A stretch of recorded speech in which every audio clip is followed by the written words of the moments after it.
কতক্ষণ লাগবে? আর একটুখানি আছে, বেশি সময় লাগবে না।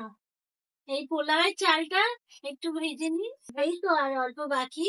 এই ড্রাই স্পাইসেস গুলো দিয়ে আমি একটু ফ্রাই করে নিচ্ছি। দারচিনি, লবঙ্গ, এলাচ আর ওই সব দিয়ে দিয়েছি। আর ওই কেশরটাও দিয়েছি একটু, দুধে গুলে পরে লাস্টে দেবো। এই পোলাওয়ের চালটা ফ্রাই করে। বন্ধুরা, আজকে আমার স্বামীর জন্মদিন, আমার হাজবেন্ডের জন্মদিনে আজকে এই পমফ্রেট মাছ হবে।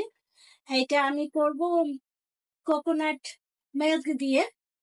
তো আমি কোকোনাট মিল্কটা আমার মেয়েই বার করেছে। বন্ধুরা দেখুন, এই যে আমার মেয়ে সুন্দর করে মিক্সিতে কোকোনাট মিল্কটা করেছে, তারপরে যেরকম গরম জলে বয়েল ওয়াটারে দিয়ে এটা ছেঁকে নিয়েছে। এটা আমি এই কোকোনাট মিল্ক দিয়ে এইটা করবো পমফ্রেট। আর আজকে একটা 3 রকম ভাবে হবে। তো বন্ধুরা, আপনাদের সবই দেখাই। আমার হাজবেন্ডের জন্মদিন, এইটা হচ্ছে আমাদের আজকে হচ্ছে চিংড়ি। এটা কোকোনাট মিল্ক দিয়েই করা হয়েছে, গলদা চিংড়ি করা হয়েছে কোকোনাট মিল্ক দিয়ে। আমার মেয়েই করে দিয়েছে এটাও। মেয়ে অনেক আজকে হেল্প করেছে, কাটাকুটি অনেক কিছু মিক্সিতে পেস্ট করেছে।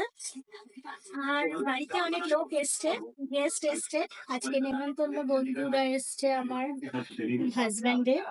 এই ডাল অনেক রান্নাই হয়ে গেছে। আর তো জানেন যে 5 রকম আমাদের ভাজা খাওয়ার নিয়ম আছে, জানি না কার কি নিয়ম আছে।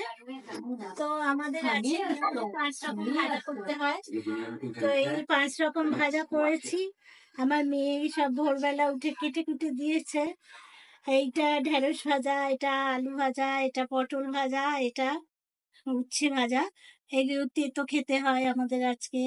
এই পার্শে মাছ থাকবে ভাজায়। এটারও একটা ঝোল হবে দুটো, আর দুটো আমার হাজবেন্ডের জন্য ভাজা করবো। আর এক রাইসটা হলে, আর এই বাকি আছে এক পমফ্রেট মাছটা, আর ওই ফ্রাইটা করলে, ফিশ ফ্রাইটা ব্যাস হয়ে যাবে। বাকি রান্না কমপ্লিট হয়ে গেছে মোটামুটি। আর তো জানেন দই মিষ্টি এগুলো তো আছেই।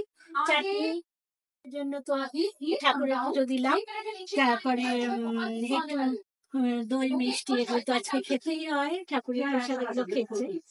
আর এখন এই রান্নাটা কমপ্লিট করে ভাত সাজাবো। সিনেমা চালিয়েছে আমার হাজব্যান্ড, বন্ধুরা এসছে, হাজব্যান্ডের দুটো বন্ধু এসছে, ওরা সবাই দেখছে, ওদের ওয়াইফও এসছে, ওরা সিনেমা দেখছে। আমি এই রান্নাটুকু করে ওদের কাছে যাবো খাবারগুলো নিয়ে।